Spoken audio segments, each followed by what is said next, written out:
Hello everyone, मैं 2021 और आज हम करने जा रहे हैं मंथ वन के कोर कंटेंट के लेक्चर 3 को कवर, जिसका टॉपिक होगा कि एक न्यू ट्रेडर को किस चीज़ पर फोकस करनी चाहिए। तो ये हमने पहले भी पढ़ा था, the interbank price delivery algorithm. तो हमें इससे समझने के लिए आपको एक्सपोजर लेना होगा। किस चीज़ का एक्सपोजर? तो चार्ट का, प्राइस का एक्सपोजर, क्योंकि कुछ भी समझ आता है देखने से, और किसी चीज को बार बार देखने से आपकी एक्सपीरियंस बढ़ती है। तो यहाँ भी यही समझाया गया है, understanding comes from exposure and exposure creates experience. तो अब हमें किस चीज पर फोकस करनी चाहिए? तो इससे पहले आपने जो भी प्रीवियसली पढ़ा था उसे आपको भूलना पड़ेगा, तभी आप न्यू चीजें सीख पाएंगे। तब भूलने के बाद आपको सबसे पहले डेली प्राइस एक्शन के लॉग बनाने होंगे चार्ट्स पर। आपको जो कुछ एसएमसी में पता है उसको साइड करके अभी जो बताया जा रहा है वो करना पड़ेगा। लॉग बनाने के लिए क्या करना होगा? आपको स्टार्ट करना होगा डेली चार्ट से। अगर आप डेली चार्ट से स्टार्ट कर रहे हैं तो आपको प्रीवियसली 12 से 9 मंथ का एटलीस्ट प्रीवियस एनालिसिस आपको देखना पड़ेगा, तभी आप डेली चार्ट पर देख पाएंगे कि आगे क्या होने वाला है। अगर आप 4 आवर चार्ट यूज करते हैं तो आपको एटलीस्ट 3 मंथ का आपके पास एनालिसिस या व्यू होना चाहिए। अगर आप 1 आवर का चार्ट देखते हैं तो उसके लिए आपके पास एटलीस्ट 3 वीक्स का व्यू होना चाहिए या एनालिसिस होना चाहिए। और अगर आप 15 मिनट चार्ट पर एनालिसिस कर रहे हैं तो इसके लिए एटलीस्ट आपके पास 3 से 4 दिन का प्रीवियस व्यू होना चाहिए। इससे आपका एनालिसिस थोड़ा और क्लियर हो जाएगा। चार्ट रीडिंग करने से आपके पास एक आपको प्रीवियस डाटा मिलेगा उस पेयर का, जो आपको आगे हेल्प करेगा। तो आपको अभी क्या नहीं करना चाहिए? आपको फ्यूचर प्राइस फोरकास्टिंग नहीं करनी है, क्योंकि हम अभी उतने तैयार नहीं हैं कि प्राइस को प्रिडिक्ट कर सकें कि प्राइस कहाँ जा सकता है, ऊपर या नीचे।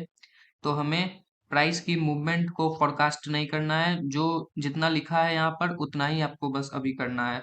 चलिए देखते हैं कि अभी आपको चार्ट पर किस किस चीजों का यूज करना है एनालिसिस के लिए। तो सबसे पहले आपको करना है कि जब प्राइस आपको दिखे कि क्विक मूवमेंट दे रहा हो कहीं से, तो उस लेवल को आपको मार्क कर लेना है कि प्राइस ने कहाँ से क्विक मूवमेंट किया है। अब अगला क्या करना है? तो आपको रीसेंट हाई और लो फाइंड करना है। इसके बाद फिर अगला क्या करना है?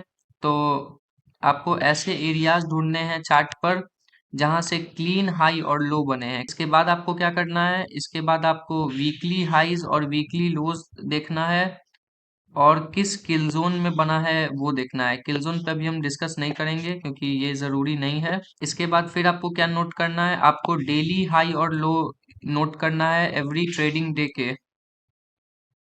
तो चलिए, हमने अभी जो भी टर्म्स पढ़े हैं उसकी हम मीनिंग जानते हैं और एग्जाम्पल देखते हैं कि वो कैसे वर्क करता है। तो सबसे पहले हमने पढ़ा था कि ओल्ड हाइज को मार्क करना।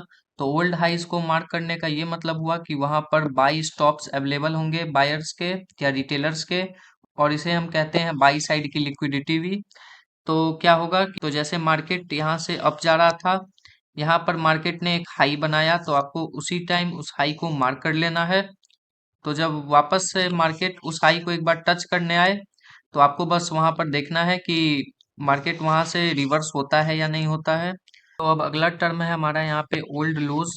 तो ओल्ड लोज का मतलब होता है कि यहाँ पर सेलर के सेल स्टॉप्स पड़े हैं या इधर सेल साइड की लिक्विडिटी है। तो इसे कैसे मार्क करेंगे? अगर मार्केट कहीं पर भी अगर लो एक बनाता है तो हम उसे बस सिंपली मार्क कर लेंगे उस लो को, और फिर देखेंगे कि मार्केट जब वो वापस से उस लो के पास आता है तो मार्केट उसे रिस्पेक्ट करता है या नहीं। अगर रिस्पेक्ट करेगा तो वो ओल्ड लो के थोड़े से नीचे पॉइंट पर आएगा और उसके बाद फिर से डायरेक्ट रिवर्स होके ऊपर चला जाएगा। इससे हमें क्या समझ में आएगा कि जो भी रिटेलर्स यहाँ सपोर्ट टूटने का वेट कर रहे थे, तो सपोर्ट मार्केट ने शो किया कि यहाँ पर सपोर्ट टूट रहा है, तो उन्होंने सेल का ऑर्डर लगाया और उसी टाइम मार्केट रिवर्स हो गया, जिससे मार्केट ने सभी के एसएल यहाँ पे खा लिए। अगला टर्म है यहाँ पर क्लीन हाइज। क्लीन हाइज का क्या मतलब होता है? तो क्लीन हाइज का यहाँ मतलब होता है कि मार्केट ने 2 बार एक एरिया को टेस्ट किया हो, मतलब इक्वल हाइज टाइप के फॉर्मेशन किए हो। यहाँ देखिए, यहाँ पे 2 इक्वल हाइज हैं। अगर एग्जैक्ट इक्वल हाई नहीं है, थोड़ा ऊपर नीचे है, तब भी हम उसे इक्वल हाई मानेंगे। तो आपको बस उस दोनों इक्वल हाई को मार्क कर लेना है और आगे देखना है कि मार्केट वहां पर जाता है या नहीं। अगर मार्केट वहां पे जाएगा तो वहां पे फिर वही होगा, लोगों के एसएल को लेगा जो रिटेलर्स होंगे, और उसके बाद वो फिर से रिवर्स हो जाएगा यहाँ से। इन हाइस को हम लिक्विडिटी पूल के नाम से भी जानते हैं। तो अब हम देखेंगे कि क्लीन लोज क्या होता है। तो क्लीन हाइस की तरह क्लीन लोज का भी मतलब होता है लिक्विडिटी पूल वहां होता है, और उसे हम सेल स्टॉप भी कह सकते हैं या इक्वल लोज भी कह सकते हैं। जैसे इक्वल लोज देखिए, यहाँ पे एक लो बना और यहाँ पे दूसरा लो बना, तो ये क्या हो गया, ये दोनों काइंड ऑफ इक्वल में आ गए। अगर नहीं भी एग्जैक्ट इक्वल होते हैं तो अगर थोड़ा ऊपर नीचे है तो आप एडजस्ट कर लीजिएगा, तो वो इक्वल लोज ही कहलाएगा। तो जब इक्वल लोज फॉर्मेशन आपको दिखे तो आपको बस उसे मार्क कर लेना है। तो आपको देखना है कि जब मार्केट वापस से इक्वल लोज पर आता है तो वहां से फिर बाउंस बैक करता है या नहीं। तो अगला हमारा टॉपिक है sharp run in price. Sharp run in price का मतलब क्या होता है, लिक्विडिटी वॉइड।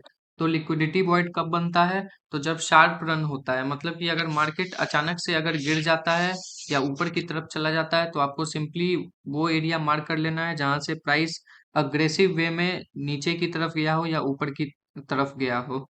तो अब अगला टॉपिक हमारे यहाँ पे आता है स्विंग हाई को मार्क करना। स्विंग हाई क्या होता है, ये एक 3 कैंडल का पैटर्न होता है जिसमें से 2 कैंडल छोटे होते हैं और एक कैंडल बड़ा होता है। जैसे कि यहाँ मैं एग्जांपल से समझाता हूँ, जैसे ये हमारा हो गया एक फर्स्ट कैंडल। अब अगला जो कैंडल होगा वो उससे बड़ा हो जाएगा, चाहे वो जैसे भी हो, अगर उसकी विक भी निकली हुई है तो वो बड़ा माना जाएगा। तो ये हो गया फर्स्ट सेकंड कैंडल, और फिर अगला हमारा हो गया थर्ड कैंडल। तो ये जो बनता है थर्ड कैंडल का पैटर्न, तो अगर अप की तरफ बन रहा है तो इसे हम स्विंग हाई कहेंगे। तो आपको उसी स्विंग हाई को मार्क करना है। जैसे यहाँ देखिए, ये जैसे यहाँ पे 3 कैंडल 1 2 3 कैंडल पैटर्न बना, तो उस 3 कैंडल का जो सबसे लोएस्ट होगा एरिया, उसे हमें सिंपली मार्क करना और देखना है कि प्राइस जब यहाँ से रिट्रेस होकर वापस उस एरिया में जाता है जो हमने मार्क करा था, तो प्राइस वहां से कुछ रिएक्शन देता है या नहीं। तो अब लास्ट टॉपिक होगा हमारा स्विंग लो। अब स्विंग लो क्या होता है, ये भी एक 3 कैंडल का पैटर्न होता है जो कि डाउन साइड का होता है। तो चलिए इसे एक एग्जांपल से समझेंगे। तो इसके लिए जैसे मान लीजिए हमारे पास एक फर्स्ट कैंडल हुआ। अब जो मिडिल वाला कैंडल होगा वो इन दोनों कैंडल से लोएस्ट में होगा, मतलब सबसे नीचे के तरफ होगा बीच वाला कैंडल। और फिर जब तीसरा वाला कैंडल आएगा तो वो उसे टच नहीं करना चाहिए, वो उसके ऊपर ही रहना चाहिए मिडिल वाले के। तो जब ये नीचे की तरफ ऐसा फॉर्मेशन होता है तो हम इसे कहते हैं स्विंग लो। और इसमें भी आपको प्राइस में भी यही देखना है कि अगर स्विंग लो कहीं पर बनता है, जैसे यहाँ पर बना, तो हमें स्विंग लो का जो 3 कैंडल जो पैटर्न है, तो तीनों कैंडल में जो सबसे बड़ा वाला कैंडल होगा उसे हमें सिंपली मार्क कर लेना है, और फिर देखना है कि प्राइस यहाँ पर वापस आकर रिट्रेस होता है या नहीं। तो आज के लेक्चर में बस इतना ही, मिलते हैं अगले लेक्चर में।